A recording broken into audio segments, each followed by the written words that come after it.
on this, the Free Talk.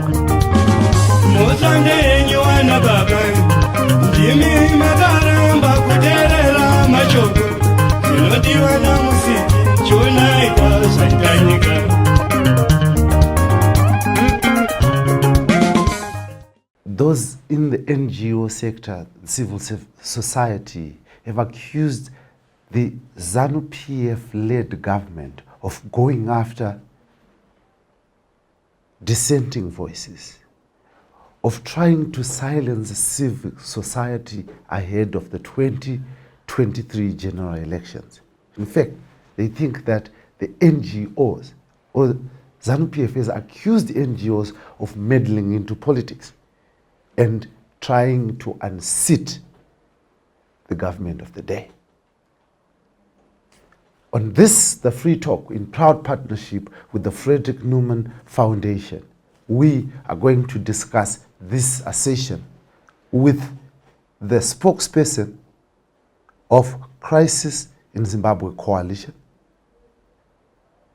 president of ATUS, and an accused, just after this break.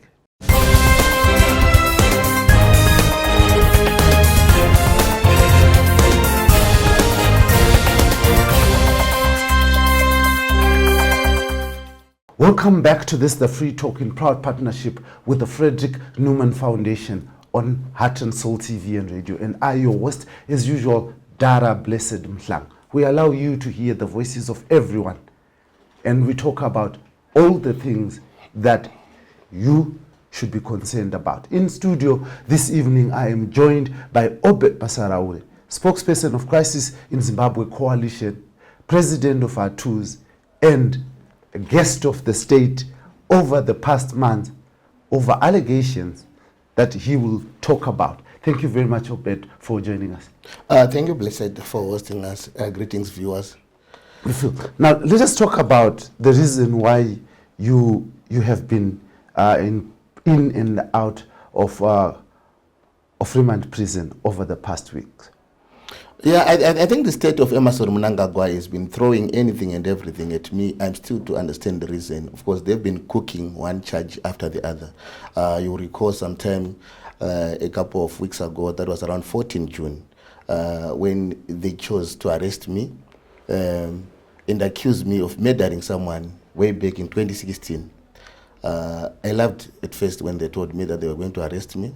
I had gone to Harare Central Prison to report on my reporting condition as a routine remand reporting condition.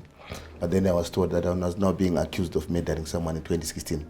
This is a case where an inquest was held, a case where the magistrate made a ruling, a case in which I was never even invited to give a testimony as a witness, because I was not even there when the person died, where I'm accused of killing now. And the state is well aware of that.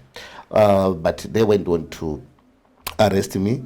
Then obviously later, when I was released on bail, my comrade Robson Chere was also arrested, facing the same murder charge. When I declared my innocence on Twitter, asking for the release of Robson Chere, I was then once again arrested for obstructing justice. So how I am said to have obstructed justice, it's not very clear. It's now a case before the courts. I wouldn't like to dwell much into it, but one charge after the other, they are being cooked.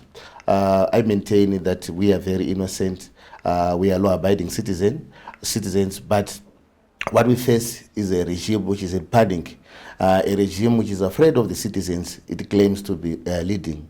So at the end of the day, we don't even feel safe. I always tell people that we have been temporarily released from remand prison or from Chikurubi prison, but we know very soon or later we'll be back in prison, because they are not going to rest. They are just afraid of us.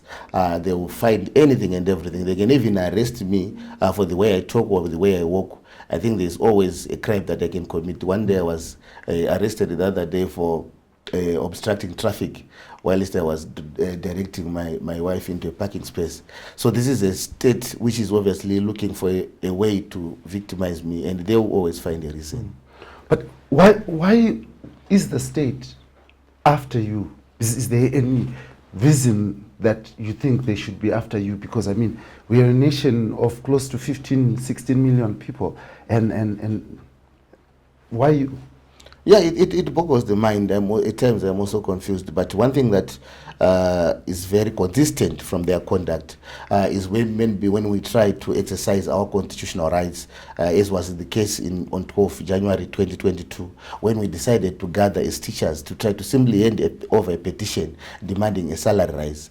We were brutally assaulted, went on to be arrested and charged with participating in a gathering with an intention to cause public violence. So if you look, a simple petition, which is guaranteed in Section 59 of the Constitution, that citizens are allowed to petition the government of the day, they are allowed to gather, so they deny us that.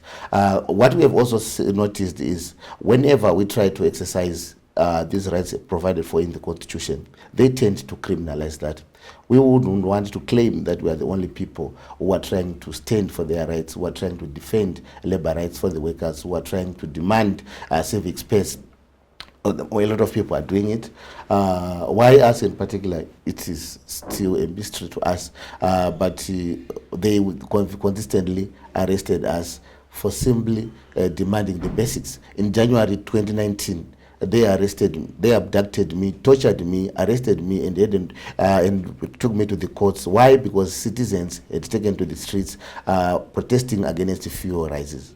The other time in May 2020, I was abducted, tortured again. Why? Because teachers were on a week-long strike demanding a living wage. So most of the times that I've been arrested, it has been simply because we have been raising genuine grievances, legitimate demands, particularly a living wage for the workers we represent. But you have been accused, and government has said you are being used by Western embassies to try and dislodge a legitimate and constitutionally elected government. Let's talk about these accusations against you. I wouldn't want to dwell much on their legitimacy. I think we've found their competitors challenging their own legitimacy, even in courts where their legitimacy is debated. But that is not our issue. Our issue really with this government of the day, we ask them consistently to deliver on their mandate. We don't care if they fraudulently found themselves in power or they are in power legitimately, but they are the government of the day for us and they have to deliver. Now, we don't need the Western governments to tell us that we are angry.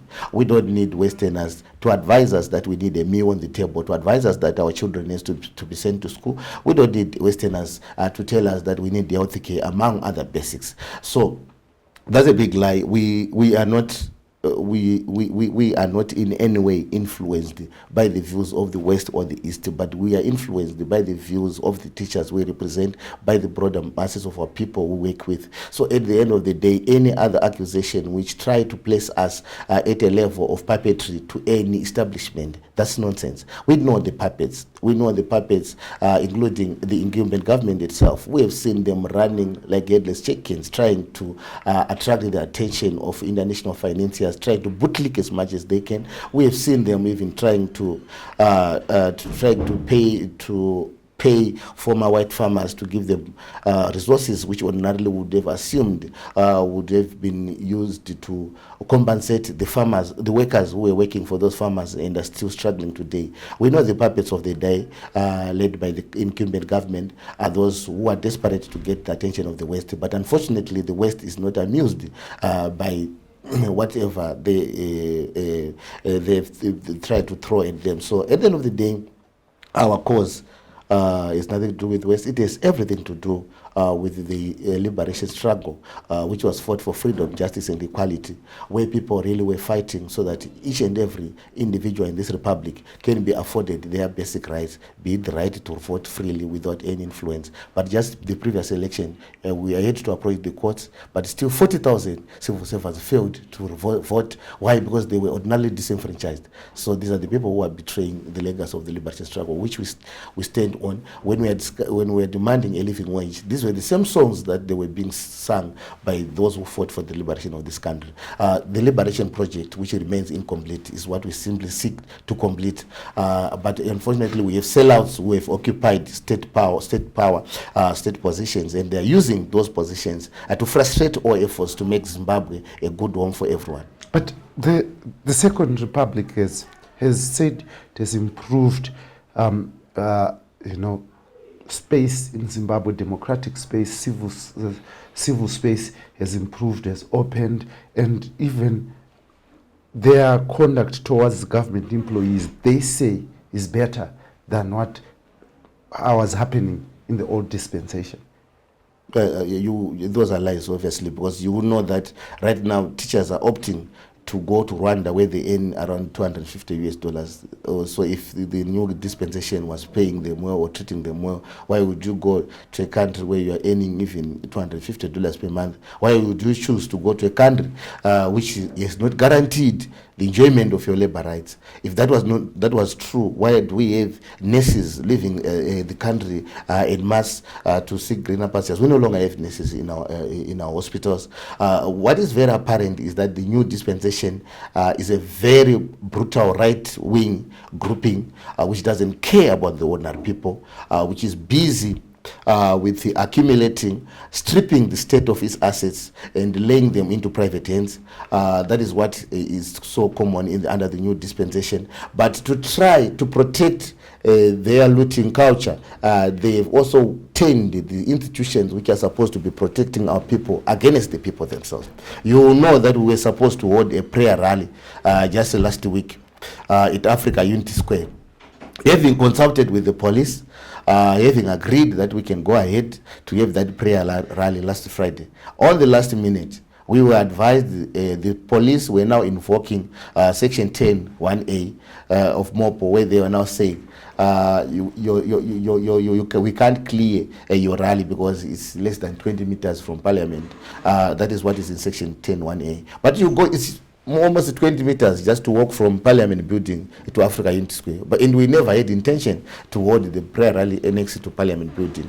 There was more than 200 meters from where we wanted. So the new dispensation can't sustain this lie that they are opening up democratic place. How do they sustain the lie when they are introducing the PVO bill, which really subordinates civic society to the government, which destroys, erodes all the independence which the civil society had, and which makes a minister responsible of even firing and hiring those who run civil society organizations. So how do this civil society space be able then to hold the government accountable when the government now runs the civic society? So the space is shrinking, contrary to their claims. Look at the patriotic bill. So it's a plethora of issues. Look at how the conduct of the police is degenerated over the years, where the police now can only clear rallies and the marches which are only for ZANU-PF. We have seen ZANU-PF holding meetings whenever they want, and we see they are preparing a march very soon. But people who want to gather even in their homes are not allowed by police in Zimbabwe. So the new dispensation is worse than Robert Mugabe's dispensation is.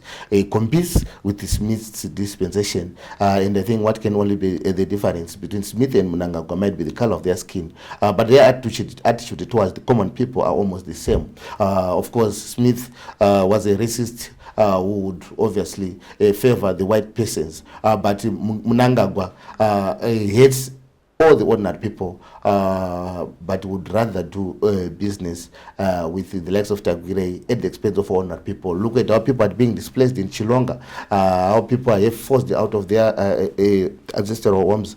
The list is endless. How people are being evicted in areas like Macau and Togo, and the Chinese are taking over. So under the new dispensation, Zimbabwe no longer belongs to the people. It belongs to a cartel which is prepared to loot all national resources for its benefit. Do you think that this view that you hold about the new dispensation is the one that makes them accuse you of being political and wanting to unseat them?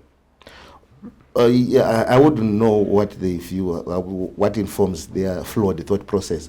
But I would know that Section 67 of the Constitution of the Republic will provide for fundamental political rights, which I also have to enjoy.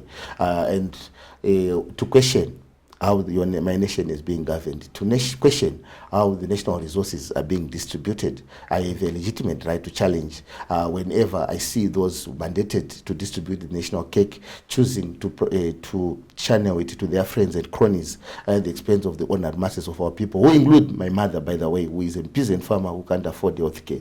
So I have every right to do that. And if they think that they can silence us by arresting us, they think they can silence us by torturing us, they are very much mistaken. We know they are trying to manipulate the nation's ecology of thought by instilling fear among the citizens, driving everyone into a state of fear so that we are not free to challenge them. When they are looting our national resources, they will not be able to succeed, because we know we don't have any other country other than Zimbabwe. This is our own country, and we will do anything and everything to defend it, not only for ourselves, but for the next generation. We want to stand proud when our kids read the history and say, our great-grandfathers did A, B, C, D. At the moment, we have allowed them to reverse all the gains that have been made this far post the independence of Zimbabwe. They are radically reversing everything, from access to basic social services, from an inclusive economy to inclusive governance architecture. They've made everything about themselves, and they've reduced this nation to become more of their tuck shop, which is unacceptable. Let us talk about your days in remand prison. How were they? Yeah, the prison in Zimbabwe is one of the worst experiences you can have. It's not rosy. A cell which is supposed to accommodate 40 people will accommodate up to 120 inmates. So you can imagine people are so pegged in the cell. You can't even turn around when you're sleeping. If you want to go to the sealed toilet, which is accessible for those 120 people, you can spend up to 30 minutes trying to maneuver through the bodies which are stacked in that particular cell. It's a very cold. During the night it can be very cold, but there are no blankets. I could see some ordinary citizens sleeping there on the concrete floors with no blankets. It was very pathetic. I would see some young people walking on raw sewage at times on their foot, because they didn't have the proper shoes to wear. They don't allow you to bring your shoes with shoelaces, so they will ask you to remove the shoes. So you walk on the raw sewage at times. It's not rosy in there. There are no meals, proper meals for the inmates. They can eat sadza with water. Obviously, the water being given as an excuse of soup, of some non-existent beans. You can be lucky if you pick one bean seed from the meal that you are served at times. So the meals themselves are very pathetic. It is so bad that it was at times when people are coming from court, going back to prison, they are asked to strip naked in the name of a body, of a strip search, which really is against the dignity of such inmates, which is even against the Prison Act, which says any search for a prisoner should maintain decency. But they don't care about that. They will strip you naked, ask you to jump as those officers are laughing at the size of your genitals. So this is the experience that you have to go through in a country which is said to be free. Even visitors, you don't. I've met a lot of people who complained that they were not allowed to visit us. They would only allow one visitor at times, 2 visitors at times. But this is remand prison. I am not. I'm still being accused. I've not been convicted. But even for those who are convicted, I thought the only right that was supposed to be withdrawn from a prisoner maybe was their liberty. But now everything is withdrawn. 2 inmates died when I was in prison, Harare prison. I would see one of them who later died. I slept in the same cell with him. He was visibly sick. I would think that guy was not fit to be in prison. He was supposed to be at a psychiatric center, but they were keeping him in prison. One, he was visibly malnutritioned. He would not get proper meals. He was not getting medication. And when he died, no one was surprised. It was always coming. And we were always complaining that this guy needs medical attention and he should be taken to a psychiatric center, not to be in remand prison. The second person who died again, when they were closing us into the cells, those who were in the same cell with him told the prison guards that, no, we have someone who is seriously ill, who needs medication, and they said, no, we'll see to it later. But the letter was to be in the morning the following day. And when they opened it, the guy was dead. So this is where this is the crisis in our prison system. But we have to applaud. So you're saying this guy actually, these inmates slept throughout the night with the dead guy? The guy was not dead yet. He was very unwell during the night. But he died in the night, and and there was no attention. He only received attention around 10 a.m. the following day, at 10 a.m. So this is a crisis. But we also want to thank the men and women who assist with running our prison system. They are doing that with very minimal resources. At some point, I wanted to go to the officer in charge and complain about the state of the prison system. But I looked at the man, he was trying the best that he could. He was running around trying to get the basics, but with a very stringent budget. And also that the prisons are now overloaded with some people who have been, there are no investigations coming from police, but they use the 242 form to just place people on remand. They're taken to remand prison. It takes up to 3 years, 5 years. I've seen someone who spent 9 years in remand prison. The trial is underway. So the prison system is also congested, but limited budgetary support. I would applaud the officer in charge particularly for Harare remand. You will see that that person would accept a petition, a grievance from anyone, anytime. You would consult, what can we do about our system? And at the end of the day, you would agree that if there are no resources, there are no solutions. So the men and women working in those prison systems are doing a good job, but believe me, they are earning very paltry salaries. They are earning less than $200. You see them enjoying a packet of maputi for lunch. You see some of them walking to and from work. You see some of them who are in their early 30s looking as old as they are now approaching their 50s because of the conditions of services. So this nation really doesn't regard the workers, and under those strenuous conditions, it is the working class which will continue to suffer. So are you saying the prison guards are also prisoners in their own? Definitely, they are more pathetic than some of the prisoners. I saw some prison guards begging food from inmates, because we have some inmates who are well off, who can afford to get 3 meals per day that are brought from home. But the ordinary prison guard cannot afford a decent meal per day. You would see them asking for food. It's unacceptable, and I know they don't want me to say something like that, but it's a fact. That is what is happening in our country, and we have to say, where are we getting it wrong? Why are we reducing those honorable men and women into paupers? Why shouldn't we give them a decent life they deserve? Amazing. But when you get arrested and you know you're going to remand prison, how does it feel? I mean, you've been there before, you keep going back. Yeah. Obviously, I want to be honest with you. It's a bad place to be, and the feeling is always, here we go again, and you feel depressed. But one thing that keeps me going is to really reflect on why they are doing it to me. And I think I've come to a conclusion that they want to silence me. Like I said earlier on, they want to manipulate the ecology of thought of this nation. They want to drive everyone into a state of fear. And they might be trying to use me as an example. So if that is their intention, but I then look at why am I fighting? I look at my demands. They are justifiable and legitimate. And to a normal person, really, I can't be persecuted for asking for food, for asking for drinking water, for asking for decent transport. These are basics that should be afforded. So the magnitude of the cause will inspire us to fight on against all odds, even given the challenges that we have to endure, while we are pushing for the realization of what we believe in. We will then get some inspiration that the cause is actually bigger than even myself. And I look at our lives. Why should we live a life of begging those who are oppressing us, which is really unacceptable? But we always hear that you are in high spirits in the prison. Yeah, no, but I think what people will be trying to do is to give others hope that all is not lost. But I don't want to lie that I'm always in high spirits when I'm in prison. Spirits go low, your mood can swing, you can feel the pain of prison. But at the end of the day, what we fight for is much bigger, that we cannot let it go because of the pain we endure in prison. No one can be consistently in high spirits under those difficult circumstances. But we understand when people visit us, they want to give hope to those who are out there. But the truth is, it's painful in there.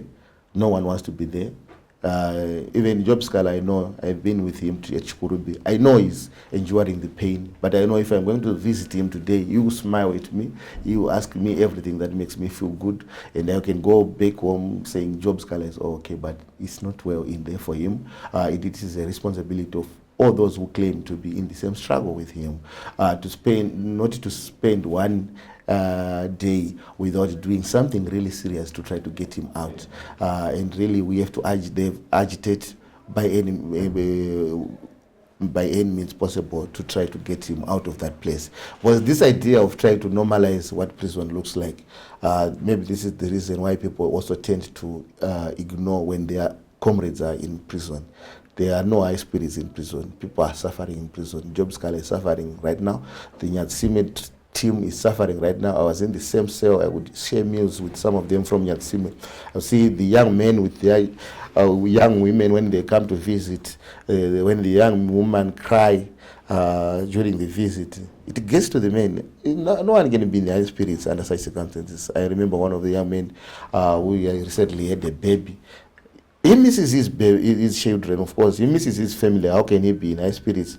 These are drivers who were just driving and they were arrested and accused of things they never did. But they spent almost 2 months in prison now. So it is the responsibility of those who are out here, who claim to be Democrats, who claim to be fighting for freedom, justice, and equality, to raise their voices and demand the immediate release of those who are detained in these remand centers. Do you think they are not doing enough? Yeah, I wouldn't want to judge them because I was in prison. Maybe they did much of the work when I was not there, but when I came out, I didn't see much. I think the citizens who stood with me, I can never claim that they didn't do much, because that is what all they could do under their own circumstances, with their own capacities. But if it were me doing it for someone else, like trying to do it for Job Sikhala, if I were maybe from his political party, I think I would do more, but I wouldn't say others are not doing much, because maybe they know their limitations, they know their capacities, and they know what their context. But if I were in their positions, I would try to do more than they are doing, because I know the pain Job Sikhala and others are facing right now. It brings me to a question, or to issues that have always been discussed, that when you do things, people will be cheering you on. When you confront the government, when you challenge and demand answers, but when you're arrested, you are alone, and you're suffering the pain of prison alone. Now, you have been suffering the pain of prison alone. Does that deter you? Yeah, I wouldn't say I was suffering the pain of prison alone. I still had the conscience of what I was fighting for. I still had my family. I still had my comrades who were visiting me, comrades at home and on the international platforms who were still supporting me. I know they were enduring almost the same pain I was enduring when I was in prison. But at the end of the day, we don't do this because we want to get public sympathy. We do this because we want to win, and we can, through our resilience, we can inspire more to join the fight. It doesn't really help for us to try to lie to people that when you join this fight, it is going to be good. It is going to be very bad. The system is very brutal. But what is very important is that we keep our heads high, we continue to confront them, we push hard until we realize our goals.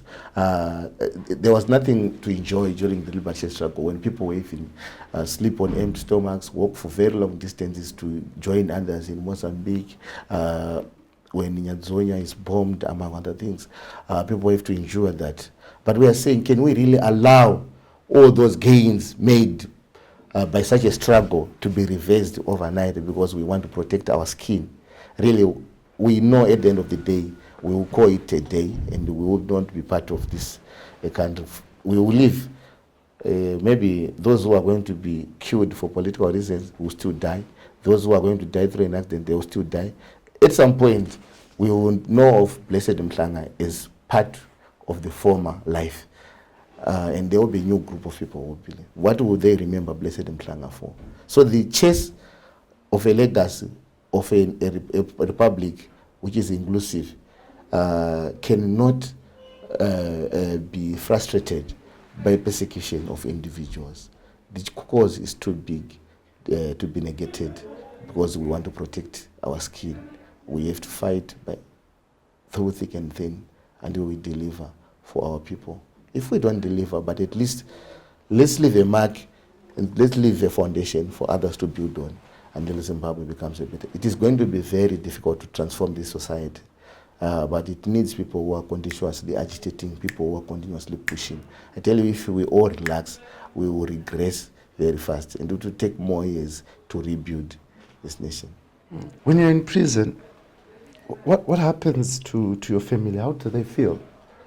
You know, I ask this question because when I was held in cells for 2 days, my son, who's in grade 3, was really unsettled, and looking at him after I walked out, the emotions that we're going through, you know, doesn't that, you know, just awaken something in you? Yeah, your family endures a lot when you're in prison. They suffer a lot.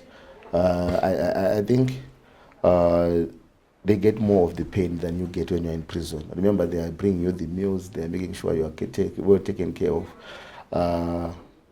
So in my context, really, with my wife and the children, she had to do work that I would not have to do when I'm out here, to cater for me and the family. So it was really a tough task for her. But the most important thing is for them to really appreciate why you continue to do what you do. And you have to sit down and soberly discuss it. And they have to buy in. Do they buy in? Does your family buy in? They do. At some point, people wanted to protect my little children from the work that I do. They wanted to lie that I was not in prison. I said they should know that I am in prison, and they should get to understand why I'm in prison, because this is the way we only also build their consciousness, because they have to grow up with an appreciation of their civic duties. What does it mean to be a citizen in a system, in a country under a brutal regime? They have to appreciate it. They have to look at a police officer and understand what a police officer means in Zimbabwe. They have to look at a court system and appreciate what it means in Zimbabwe, even from a young age, so that they can also be able to fight for the transformation of their own country. So my family buys in. They have reservations at times, but generally they agree that this is the only way to go. Generally they agree that I am better off as a father who is fighting for the future of my children than a father who is trying to steal from the next person to feed the family. I am a teacher and I want a living wage.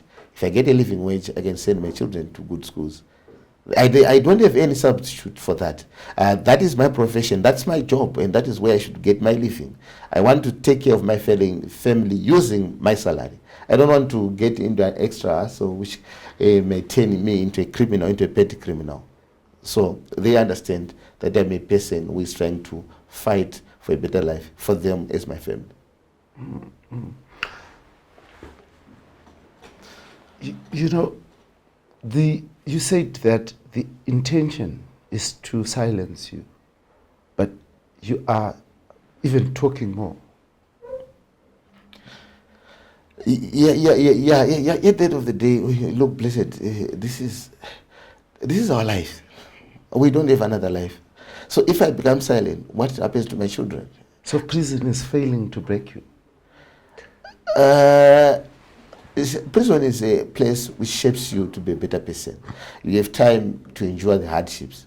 You have time to also reflect.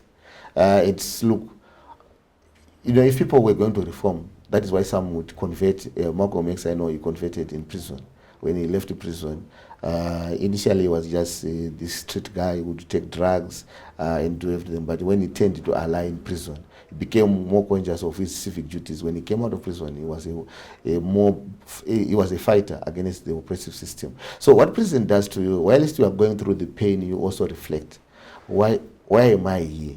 And it actually gives you sharp ideas. It actually gives you inspiration to say, at the end of the day, I have to put an end to this system. No citizen should be allowed to go through what I'm going through today. So when you go through prison system, you can come out more angry against the system. You can come out more agitated because you don't want someone to endure the same pain that you have gone through.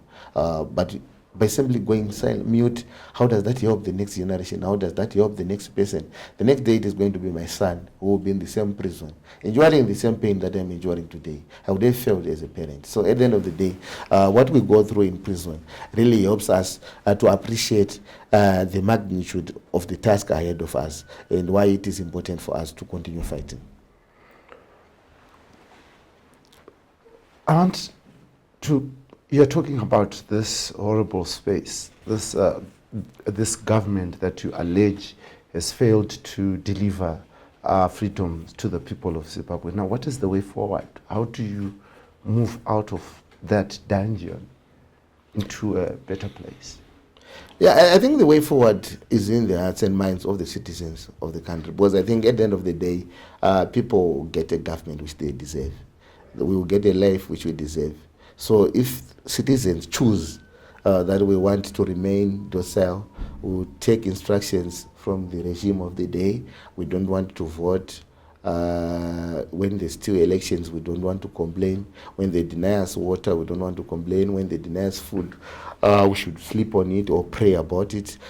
So at the end of the day, the society that we will get is shaped by the nation's ecology of thought. So at the end of the day, what I believe is the way forward is for the ordinary citizen to sit down and reflect and say, what is the future we want? Do we really want to complete the liberation project, or we want to regress back into those days, into our worst days? So the way forward is in the hearts and minds of the people. But I would, if I had an opportunity to prescribe to people who would take it from me, I would prescribe that the only responsibility we have at the moment is to complete the liberation struggle. We have to complete it. And the completion can be done by the swapping of persons, or even we can complete it with the same persons who are in power today. Because change is not only about swapping people. We tend to, we swapped Robert Mugabe with Emmerson Mnangagwa, we got worse results. We are not so sure that if we swap the face of Emmerson Mnangagwa with the face of another person, we'll get different results, because there are still persons we are swapping. But maybe what we need to do is to change the culture of governance, and we can change it through serious agitation from below, from the people demanding a society they want. And they can demand this current government to deliver, or they can demand that an end to this government and have another government which will deliver. But do you see the level of citizens in Zimbabwe rising up to what you're talking about? Yeah, definitely, because these are the same, we have the same DNA of Mbuyane, and the DNA of Chitepo Tongogara is somewhere here in Zimbabwe. Those same people who were fighting for a better Zimbabwe are still part and part of us today. But maybe we are missing it somewhere, and we still have to reflect and say, how do we then build the collective consciousness of our people so that we fight together as a people. We have been fighting in silos, some as teachers, some as nurses. Today my friend Robert Madhuku, who is from the nurses, is in a disciplinary hearing in Gweru. Someone from mining is suffering somewhere. But we'll get to a point where we need to converge as a people, particularly as a class, because people tend to shy away from the class question. The people who are most affected is my class, which is the working class, the ordinary poor, the peasants. So if I'm able to unite the collective efforts of the working class, the peasantry, the majority of the poor, we can have answers to most of these questions. It is possible with a lot of agitation. It is possible with a lot of political education, which is one thing which is so missing today in Zimbabwe, the issue of political education. So you find young people on the streets taking to drugs. You find them boasting that I don't register to vote, we hustle. But you see them hustling here in and out, but they still can't feed themselves. You see them hustling here in and out. You see they can't take their mothers to hospital when they've. So we need to tell them that the only big hustle, the new hustle in town, is the hustle of fighting for freedom, justice, and equality. Because when we get that hustle right, we'll get everything correct. So that political education, we don't have the monopoly of delivering it to the people, but we know out there are a lot of people who are more conscious than us, who can deliver better political education and build a collective consciousness of our people, people who can then confront the establishment and fight for a new order. You also speak on behalf of Crisis Coalition in Zimbabwe, and your organization has been sort of the main target of the PVO bill. A number of interviews I've had over the PVO bill, those who say it's relevant have always pointed out, giving example of Crisis and Coalition Zimbabwe. Now, what is really wrong with you? So I think everything's right about us. Because what is wrong is the culture of this authoritarian regime which is in power. So what they don't want are dissenting voices. So what is wrong is the system of governance. So I'm glad if Crisis in Zimbabwe Coalition is being targeted as one of the organizations which do not comply to dictatorship, which do not comply to authoritarianism.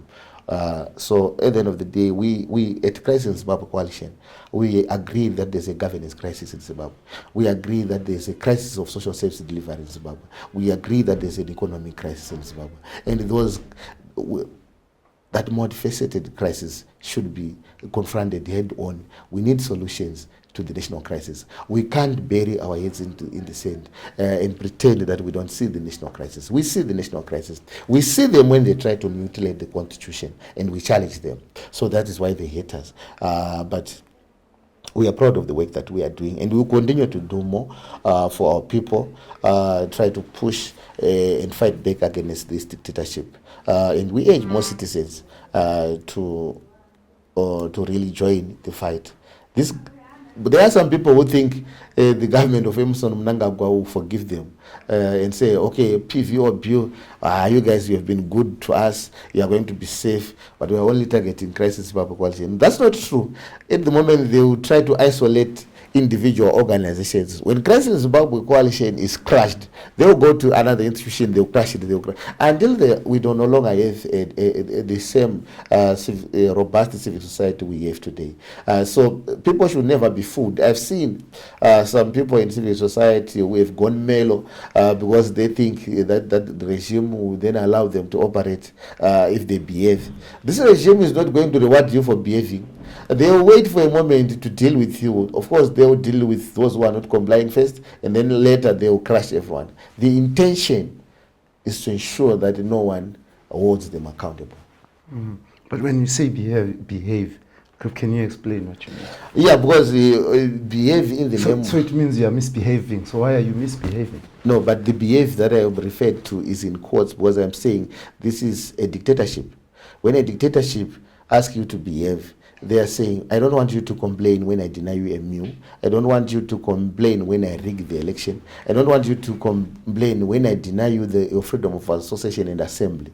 So when you choose to really use the constitution as an entry point to defend your own rights as defined in the Constitution of the Republic, they say you are misbehaving. That's them. That is their labeling. Because your question was coming from an angle where you are saying the crisis in Zimbabwe is pointed to as some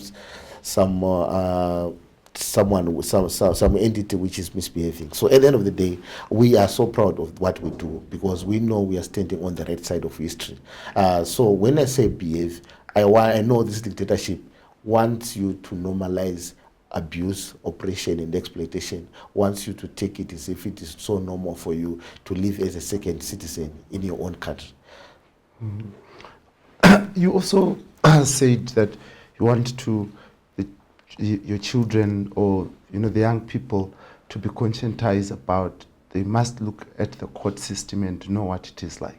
What is the court system like to you? The court system took me the first day before I was placed on remand. I was taken to remand prison in Chikuru prison. We're still arguing in court that I was refusing to be placed on remand because there was no basis. But while we're still arguing, when we said, we'll meet again next week on Monday, they said I should go to remand prison. The lawyers argued that, but this person is still to be placed on remand. He can't be on remand prison. So they took me to, but they insisted that I should be in remand prison. The judiciary system made a ruling when the elections of 2018 were disputed. It made a ruling which was also criticized even by the judiciary in Zambia when they were making a ruling on their, in Malawi when they were making a ruling on their own elections. So the judiciary in Zimbabwe tend to be captured by those who are in power today. You look at some of the rulings being made on different matters. I've read analysis from lawyers who don't think the judiciary could pass such judgments.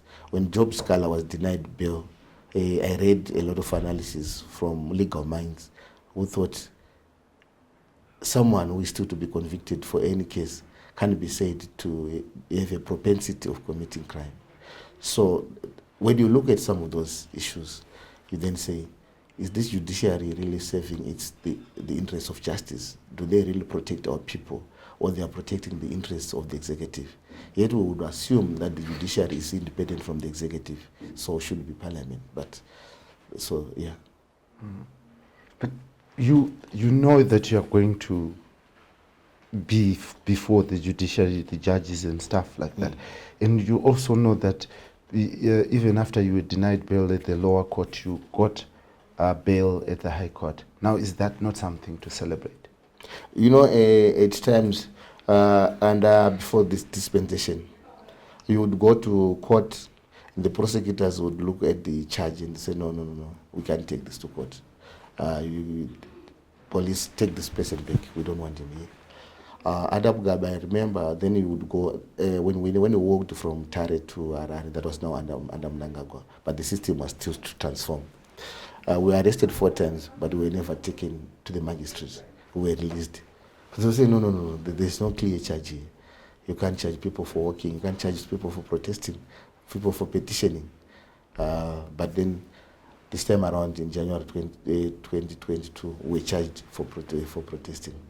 So then at some point in time, when they would take you to court, the magistrate would give you free bail. Most of the circumstances. You know, I've been arrested, I've been trying to count, I think it's almost 40 times from the days I was a student leader. I never spent a day in remand prison under Robert Mugabe. But I was arrested. I remember at that time, it was 16 June, when I led a demonstration at the University of Zimbabwe. I was arrested with 4 other colleagues of mine.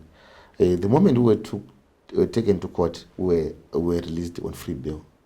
I would say the charges I was facing then might have been more serious than some of the charges that I face now, and I have to spend months in remand prison. Now, these are facts. Now, at the end of the day, today I still have a case which emanates from January 2019, where the state is still to produce a docket. Right? The state is still to produce a docket where I'm charged for subverting a constitutionally elected government. I've been applying to be removed from remand. I think we just made our 26th application, but the courts are still to decide to remove me from remand. The state makes the same excuse that they're still investigating from January 2019 to date. I don't know where they're doing the investigation, but they say they posted something on social media. I don't know what they're investigating about, a post which was posted on social media in January 2019 for all these years. So I think if I still have to enjoy my freedom of conscience as a citizen, I have a right to shape an opinion. And my opinion on such a conduct is saying, no, this can be done better from January 2019 to date. And I'm still on remand. And the state is still to bring me to a trial court. For me, that's unacceptable. Now, if people think things are better now, the courts are doing well, that's up to them. But my own opinion is that some of these things are unacceptable. So, when you appear before this court, do do you feel safe? Do you feel that you are being tried on facts and justice will be served, or you leave it in the hands of God? Yeah, when we appear in those courts, honestly, I have told myself that I should not expect much from them. I don't owe anyone an apology for the work that I do. The law is on my side, the constitution is on my side. For me, that's enough. I don't care how they choose to behave when they're in those courts. They can do whatever they want. But I know I'm right. The constitution provides for all the work that I do. And as long as my conduct is allowed for by the laws of this republic, I'll continue to do it. I don't expect much from anyone anyway. I just make sure that whatever I do is within the confines of the law of Zimbabwe. Amazing. Now, I want to thank you very much for coming through to this, the Free Talk, in proud partnership with the Frederick Newman Foundation. And we were just discussing, Orber Masaraore's life, his journey as a government critic, as a workers' representative, and as a civil society leader who has been a guest of the state for a number of times and is losing count like Job Sikhala. But thank you very much for joining us. We do appreciate and value your time. But before you go, like I normally do with all my guests, I'll give you an opportunity to speak from your heart, what you want to share with the people of Zimbabwe. I think I will maintain that Zimbabwe is the only country that we have. And this generation, like other generations, should also define the role that they want to play when the story of Zimbabwe is being discussed later or even today. We have a generation which fought for the liberation from domination of the whites. We managed to dismantle the racial domination which was there. But what is the responsibility of the current generation, where economic opportunities are very few, where the governance architecture really is such in a way that ordinary people are denied the rights to express themselves. When the economy serves the interests of a few, the current generation should be able to define its own role in this particular context. And I maintain that our role should be to escalate the fight for freedom, justice, and equality. And we can pray as much as we want to pray for a better Zimbabwe, but we can also do more as a people. The God who created us also declared that he had made us masters over everything here on earth. And as masters of everything here on earth, we are not subordinates to any other human being. We are only subordinate to the law and to God the Almighty. So we should work hard as we can to ensure that Zimbabwe becomes free, that becomes more inclusive, and it accommodates the interests of all its people. Thank you very much, Orber Masarao, for this joining us on this, the Free Talk in proud partnership with the Frederick Newman. Now, I remember the 2 nights I spent in police cells. Chilling effect, depressing. It's not what you would want. I woke up in the morning to go to work. I did not return home. I slept in police cells over the weekend. My children who were expecting me back home did not see me. But work has to go on. When we got out, we went to work. We will continue to serve this country because we are Zimbabweans. It is only when as citizens we speak, we talk to our government, only then will they know what we need, and only then will they act to our needs. If we are silent, no one will know. If we are silent, even in Shona they say, "Matasinga cheme anofira mbereko." This is our Zimbabwe. As citizens, we need to talk to our government. On this, the Free Talk, on Heart and Soul TV and radio. We are an alternative. We give you that opportunity to speak to your government. We give you that opportunity to be a citizen. Until next time, thank you very much for joining us on this, the Free Talk in Proud partnership with the Frederick Newman Foundation. And thank you very much for choosing us as your station of choice. Heart and Soul TV. We are the heart and soul of the nation.